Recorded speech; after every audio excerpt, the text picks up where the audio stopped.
All right, hi guys. Hi. It's 2PoliChics back at you, Cindy, Tiffany, and we have a special and wonderful guest, Erin. How you guys doing?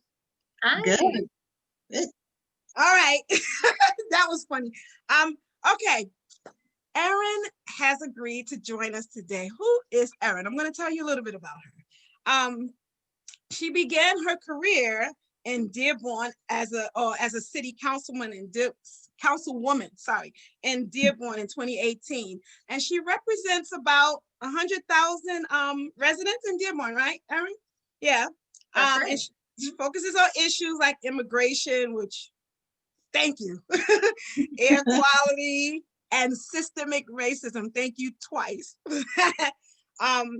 She works full-time also, in addition to being a councilwoman, correct? You are also you're the lead for Democratic engagement. So I didn't really know what that was, but I'm sure you'll tell us about it. And the Big Ten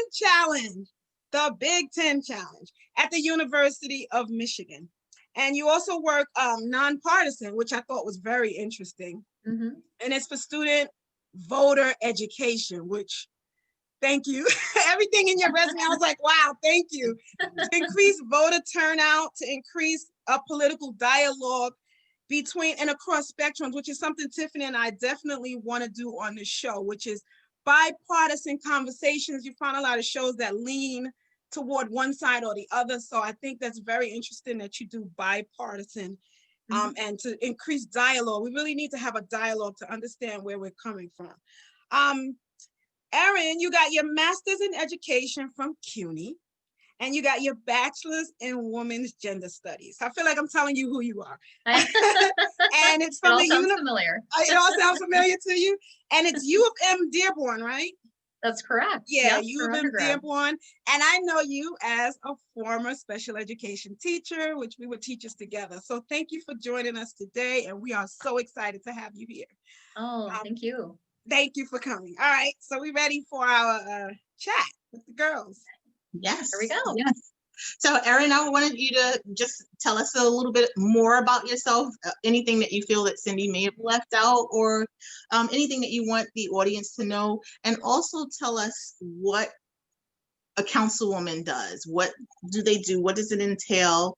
And just like in a day in the life of a councilwoman. Yes. Sure, absolutely. So first of all, thank you both so much for having me. I really appreciate it. I love what you're doing, so I'm happy to be here. And I think I'll start with the day in the life of a councilwoman in the city of Dearborn. No 2 days are exactly alike. I'm sure you both know that from the work that you do, and every day is a little bit different. But for council, I ran in 2017, started in 2018. So I'm in my first term, and we have 4-year terms. Our roles in Dearborn are nonpartisan, but we do address a variety of topics and issues. So for city council, our number one priority and responsibility is always, developing and then approving and implementing, along with the mayor and the administration, the city budget. So that is our number one kind of foundational element of what we do. A lot of other work goes into that. I know you mentioned some of the issues that we've addressed in my time on council. About a year and a half ago, we worked to eliminate a contract that our police department had with ICE. Our department was working to essentially allow like ICE prisoners or detainees rather to kind of stay the night in our local jail before they were transported elsewhere.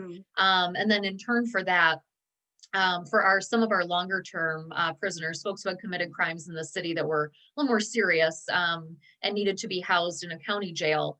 Wayne County, where we're located, experiences a lot of overcrowding, and there's a lot to that as well. That's a whole nother topic and conversation probably. But those longer term prisoners for us were then housed out in a different county further out. So that was kind of the agreement, right? Kind of a bed for bed exchange. And so with everything that's going on with ICE, family separation of the borders, and things like that, we really, I will speak for myself only, I felt very strongly about that and really pushed to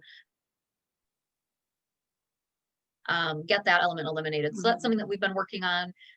We do have a history, as our country does, certainly in the world, with regard to racism. We have a former mayor of Dearborn, Mayor Hubbard, who is tragically a very well-known anti-Black racist. And so his name is still in several, prominent places throughout the city. So that's been a project of mine that I've been working on, is addressing that and Wow. making changes there. So every day is a little bit different. Some days are pretty even keel, and other days, major issues come up. So it just depends. Wow. Such is Wow. life, right? Such is Wow. life. Amen. 2020 especially, right? 2020 came in with a bang, and it just has not stopped. Yep. And I was just enthralled at what you were saying. I recognize the names of what you're saying. Wayne County, that's in the news. Like, oh yeah. Wow. Yep. Over the last few weeks. Yeah. Yeah. Wayne County. Wow.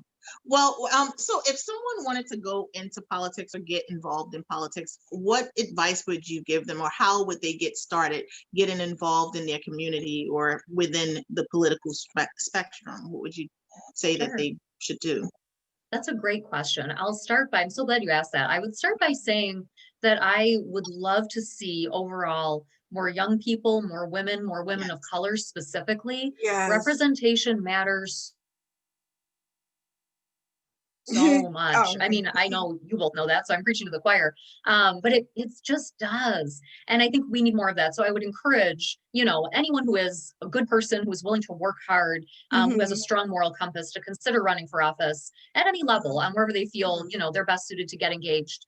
I will say, before I ran, I felt like it was important, and I wanted to be involved in the community just in general. And so I was appointed to our City Beautiful Commission. A few years later, became the chair of that commission. So I was involved in that way, did some work with our downtown promotions committee. So I did that work because I was passionate about it. And over time, I started to think, what is the next best step? How do I elevate the work I'm doing now? And I was always interested in politics. Wow. So then from there, I joined, for us here, it's the Michigan Political Leadership Program through Michigan State. So I swapped my maize and blue for some green and white for a little while. Little controversial, but made it happen. And so I think, to that end, I think getting involved in things, whether it's a commission or a board or an activist group, things that you are truly passionate about, get some of that training, not only to have that on your resume, but to make personal connections with people. I think that's super important. And then once you decide to run, it is a lot of hard work. So you need to make sure that you have a lot of discipline and you're willing to do what it takes. But again, I think, if you're a good person, you're honest, and you're hardworking, people will recognize that. I would say it takes money to run, so you do need to fundraise. I did not raise the most money out of all the candidates last time, but I worked really, really hard. I knocked thousands of doors along with my team. And I think people want to see you, they want to know you. So knocking doors in a non-COVID time, at least, is a great way to do that, because people want to feel like they know you and like you're a genuine person. So yes, I think the grassroots, I know they said with President Barack Obama, he had a fierce grassroots campaign where he's knocking on doors. They may not have had a lot of money, but they had the facial recognition, the face name recognition. So when you're knocking on those doors, people get to know who you are and they see you. So when they see that name, because a lot of times we choose just based on if we like the name or if we remember something about that person. So when you see the name and remember the face, oh, she knocked on my door. You make that connection. So that's awesome. I like that advice as well. So you had to start really early. I remember when you were campaigning, but you had to start. How many years did it take for you to get up to the point of, okay, I think I'm ready. I've done all the campaigning that I needed to do. Like, how long does that take? Yeah. Well, I think so in terms of like the actual campaigning, I mean, there's a lot of, I did different trainings and different prep, over a few years kind of leading up to that, thinking I would run. So that was over a period of time. And then in 2017, that was the year that I ran, and 17 has always been my lucky number. So I felt like that had a good vibe to it as well. I was like, this is my year. And so I think it was probably late January when I was able to pull the paperwork at the city clerk's office. And in Dearborn, every city is a little different. In Dearborn, you have to get a minimum of 100 signatures, a maximum of 200 of residents to show that you have enough support to get on the ballot. So I started doing that early 2017.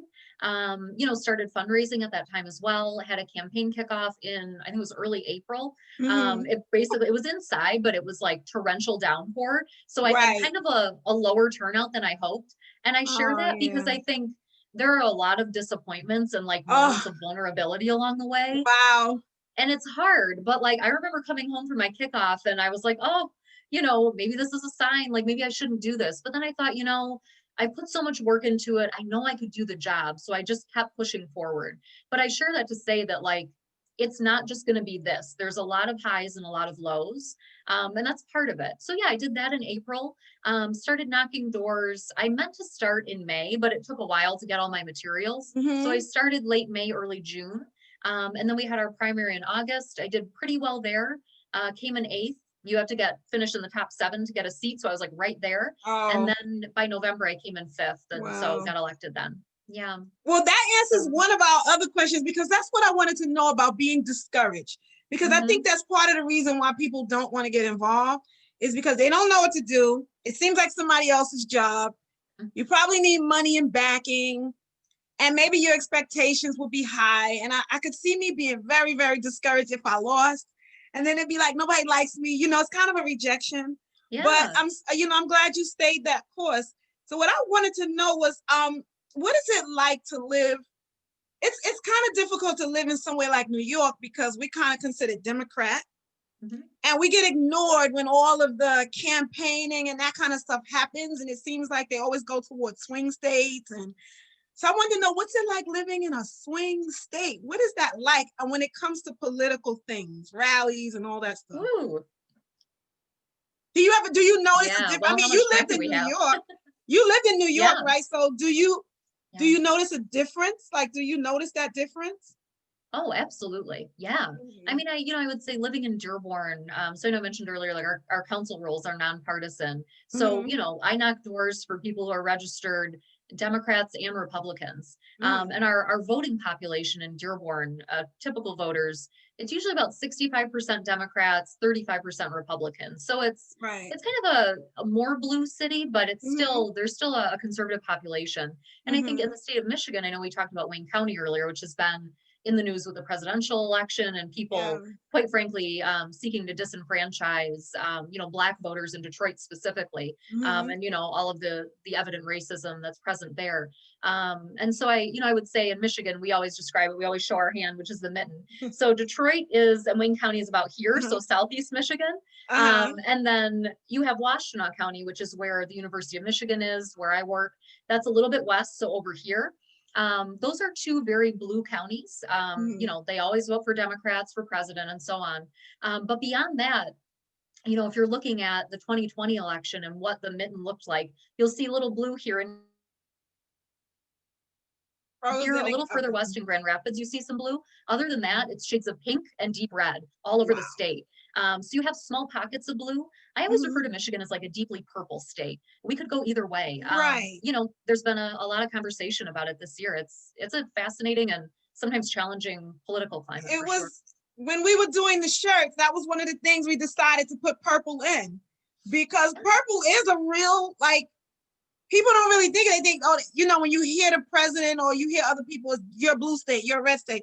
But even in New York, New York, Long Island, upstate, and even certain boroughs, they're not blue, they're red. So you get lumped in, like Tiffany, you're in Florida. I guess that's kind of swing. Maybe it's swingish. Yeah, it's definitely a swing state. I mean, when you think about it goes for Democrat candidates when it comes to like Barack Obama. I think he won twice. Trump won the last time, actually he won the last 2 times. So it really depends on the candidate. And then Gore, that's up in the air from 2000. That's like an open wound for people. It's truly a swing state. And like Erin said, most of it in there, actually Florida's turning more and more blue because we have a lot of people moving in from up north, from New York, New Jersey. But most of the county, where if you follow the election, they did show Broward, Miami-Dade, and Palm Beach County, which is where I am. That area is usually blue, and that's where most of the population is. There's a high concentration of the population of Florida, but the rest of the state, with the exception of actually Jacksonville, turned blue as well this year, Jacksonville and Tampa, but with the exception of those areas, it's really red. So I mean, it really, this, I guess it's anyone's guess of which way will lean at any given time. So you guys have stole a couple of my questions. Was this planned?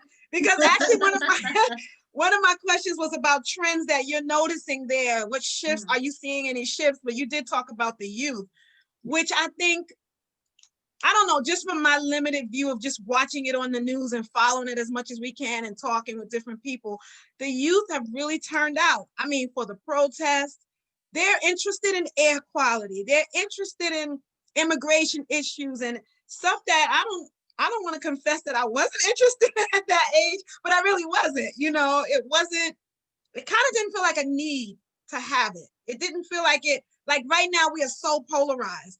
It feels like it's going to cause these real beliefs either way. So you're noticing shifts with youth, you said, or you're noticing like a lot more education of youth there. So for Michigan, is that the case also? The youth, how the youth doing? Yeah. I mean, I think definitely. I think what Tiffany said is spot on. You know, I mean, like we mentioned earlier, my job at U of M is all nonpartisan student voting. And most of our students on the Ann Arbor campus for University of Michigan are, you know, traditional age. So like 18 to 21, 22-ish. Right. Yeah. And we're seeing tremendous turnout, even in 2020, when, you know, there were tons of obstacles in terms of public health, you know, and other things as well. We've really seen that. And I think, you know, when we think about the future of politics, you know, research shows that voting is habit forming in the best way. So if you vote, you know, the first time you're eligible when you're 18, 19, whatever it is, you're more likely to continue that throughout your life. And, you know, assuming that continues to hold true, seeing so many young people come out, a lot of them first time voters in 2020, I think that if they're consistent about it, that's going to change the electorate and it will change the course of, you know, history in our country and around the world by extension. So it's a very powerful voting block. And I also have to mention, I mean, in Michigan, again, you know, the city of Detroit, which is, you know, numbers wise, the blackest city in the country, really brought Michigan home. Yeah. I mean, it brought Michigan home for this, you know, for Biden, essentially. The population is over 70%. Yeah, like between 70 to 80%, which is a beautiful thing. You know, when we think about, you know, obviously we're living in the context of COVID, but I kept thinking, you know, like Detroit, Philly, Atlanta, like when it's safe again, we all need to hang out because I feel like those three cities have some good things in common. You know, I like that. It's true. Wow. It's true. I mean, when I went to Detroit, it was like desolate. It was really desolate. It was like, it seemed run down. It seemed run down. I was like, why didn't I mean, like you said, to home of Motown and all of that. So it just seemed, I don't know, that has changed there? Is it changing? There's been a lot of economic growth in the last, I'd say 5 to 10 years, especially, which is good. You know, I will be honest and say that, you know, a lot of it has started with, you know, private corporations investing in the city, which is something that we need. But I think the city now, I think they just got an investment of $50 million from a variety of funders for affordable housing in the city. And Detroit, I think, is different from New York in that way. And Cindy, you might remember I taught in Bushwick. And when I went back, I remember. Oh my gosh, I went back 2 years ago. I got off at the train stop and I thought I was in the wrong place. Yeah, it had been so gentrified. It's gentrified. I did not recognize it. Yeah. You don't recognize it anymore. No, it's not like when you were there. It's not like 10 years ago. It's not like 10 years ago. It's not at all. No. Yeah. And it's very hipster. It very much so. I thought literally thought I was in the wrong spot. I took my phone out and I was like, oh my God, where am I? I got off in the wrong spot.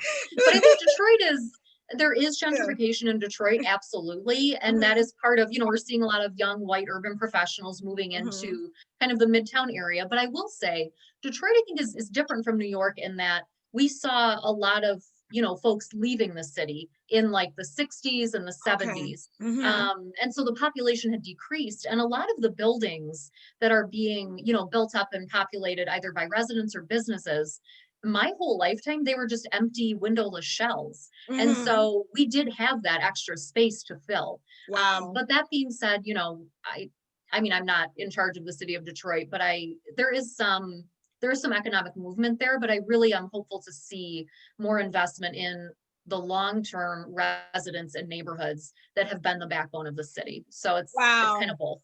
Yeah. Wow. That's interesting. Now, see, that actually leads me into my next question, because I had a question of whether or not you felt it was important to live amongst your constituents to actually experience what they're experiencing, or if a water line breaks or something similar to what happened in, it was one of the cities in Michigan. Was it Michigan? With the water. It was something with the I water. thought that was Georgia, no? No, it's definitely Flint. city. Yeah, Flint. with the lead and water. Yeah. Flint, Yeah, crisis. So Flint. do you feel that it's important to live amongst your constituents so that you can have a better understanding of what they feel and how they feel? Oh, absolutely. And I'll say with Dearborn City Council, I mean, you are required to be a resident of the city. And I always try to, remind folks of that. If, we're in a meeting and there's an issue about, taxes or water bills and things like that, it's, as a member of council, you do have an elevated level of responsibility, but at the same time, I'm a resident like everyone else is. So if we're, if we're looking at an increase for this or an increase for that, or we're looking at, repairing roads or water lines, which we're also working on, that impacts me as well. And, Dearborn is a diverse city. We have, I think it's the highest concentration of people who identify as Arab Americans in the entire country. And so we have a large Arab American and Muslim population. Of course, not all people who identify as Arab or Arab American are also Muslim, but there is, there is some crossover there, certainly. And so, for me, I've lived most of my life, I lived on the east end of the city, which is now predominantly Arab American population. And more recently, I moved to the west end just to be closer to work, which is, I would say, probably still more white residents there are on the west end. I still feel like I live on the east end. More white residents here, but some diversity as well. And so, I think it's important for me, especially being a white woman representing a diverse constituency, to have lived in different areas of the city. And I do usually like a monthly, or I try to do more often, kind of a drive of the city, just to make sure that I'm, spending time in different neighborhoods. And because we have, even in our south end, which borders a portion of the city of Detroit, we have a tremendous amount of air pollution, and we have more of a recent immigrant population living there. So we're also looking at like environmental racism and how to try to clean that air up and mitigate those risks. So there's a lot going on. Yeah. Oh my God, I would love to talk to you about that. I know we are, this is, we want to capture your time. But oh my God, I would love to talk to you about that later, about, because I heard a lot about that with why minorities tend to have asthma and things like that. And it's the air pollution. But anyway, Erin, you got so many things I want to ask you about that you're saying. I'm like, oh my God, I want to ask her this. I want to ask her that. I know, environmental racism. I like that. Yeah. Cindy mentioned a little earlier the Big Ten. I didn't do a lot of research on what that was. So can you explain what the Big Ten is? Sure. Yeah, happy to. So the Big Ten overall is an athletic conference within like the Big Ten universities. So there used to be 10, now there are 14, which is kind of awkward, but the name hasn't changed. So we're still the Big Ten, but there's 14. Yeah, didn't make that decision, didn't do that math. But the University of Michigan is part of the Big Ten. So there's some of the biggest campuses in the country. And so our campus has usually around 45,000 students in total. And the Big Ten Voting Challenge, which I oversee, launched in 2017. So we had our first benchmark with the 2018 midterms, and then again in 2020. And so the challenge, it's nonpartisan. And the goal is really for, all of our campuses to work together. We actually have a call next week. All of us to work together to make sure that our students across the political spectrum are educated on the issues, are registered if they're eligible to vote, and are getting out to vote. And for our students who are not eligible, if they're international students or, maybe are not of age yet, we also encourage them to be educated, to talk to their friends and encourage their friends who can vote to kind of be their voice at the ballot box. So really, hopefully an inclusive effort. Yeah. So that kind of segues me. I'm glad, because I don't have to like shift gears in a weird way. Do you notice I know you said you do a lot of nonpartisan and across the lines. what is the like biggest issue that makes us so divided, you think? What's the biggest thing? What's the big Gosh. deal? Oh, I wish, man, if I had a right answer to that question, I'd write a book. Yeah, because I see you work systemic racism, you talk about air quality, you talk about immigration.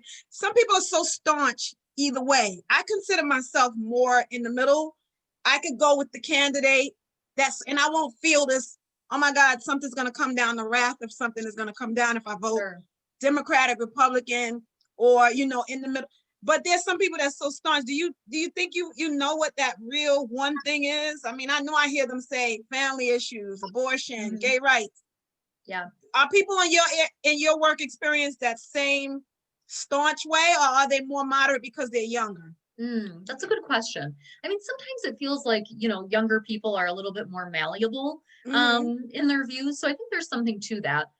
I mean, I think, there are certainly some single issue voters out there, for better or for worse. It depends on how you look at it and where you fall on the spectrum. I think that's part of it. I do think that a lot of it comes from where you live and how you grow up. And I can speak to my own experience, again, as a white woman, I was blessed to grow up in a diverse area. And I think for me, that has impacted my views a lot. Because, I mean, especially I mentioned our population in Dearborn, when like the Muslim ban or the travel ban was implemented, several years ago, that had a direct impact on some of my closest friends who were like, my God, am I gonna be able to see, my family again who live overseas? And so I think there's that. It's not really a one issue, but I think it's just a broader way of how we live. And if you don't live around folks whose experiences are different from your own, sometimes I think there may be challenges around seeing the realities of, some of the challenges and how these policies really have a very direct impact on people's lives. So I think the more we can step out of our own bubbles and realize that like for me, my experience is not the same as yours or as a neighbor down the street. That's important. I think we need to do more of that. Yeah. Wow. Excellent points. Definitely. I like that. So what are your, I wanted to get this question in. If you had a magic wand, what would you change about the world of politics? If you could change any one thing, what would you change? Oh gosh. I always say this. I wish I had a magic wand and a crystal ball. Then I'd be good. It could cover the whole thing. I know, right? I mean, I think there are kind of two different things that come to mind for me. One, like I said earlier, representation. I would want more women and more women of color specifically in office. I think that would be huge. But I think one way to get to better representation overall and just make the system better, I would love to see campaign finance reform at every level. I think that, like we talked about earlier, like there's a lot of discouragement throughout the process. There's that question of like, can I raise the money to run? My feeling is if we could do public funding, every candidate for X position gets the same amount and then be creative and work as hard as you can and see what comes of it. But I think right now, you can raise so much money that I think sometimes, people forget that, that voter contact, that door knocking, phone calling, all of that matters. But I think a lot of people just get intimidated and feel like, I don't have access to $1 million donors, so I guess I can't run. Yeah. And then the problem persists. So I'd change that. Yeah. Okay, I like that. Yeah, I love that. If you do start working on that, let us know. We need to get involved with that. Yeah. Cindy, did you have anything else for Erin? No, I just so many things. Yeah, but I know we probably have like 3 minutes left on our timer. I just want to know, just to make sure you said you're running again in 2 years. You have 2 years. Running again actually in the new year. So yeah, so I'm 3 years in, and then I'll be running in 2021. If I get reelected, hopefully I do. I'll start my second term in 2022. Yeah. Oh, cool. So next year is going to be a busy year for you.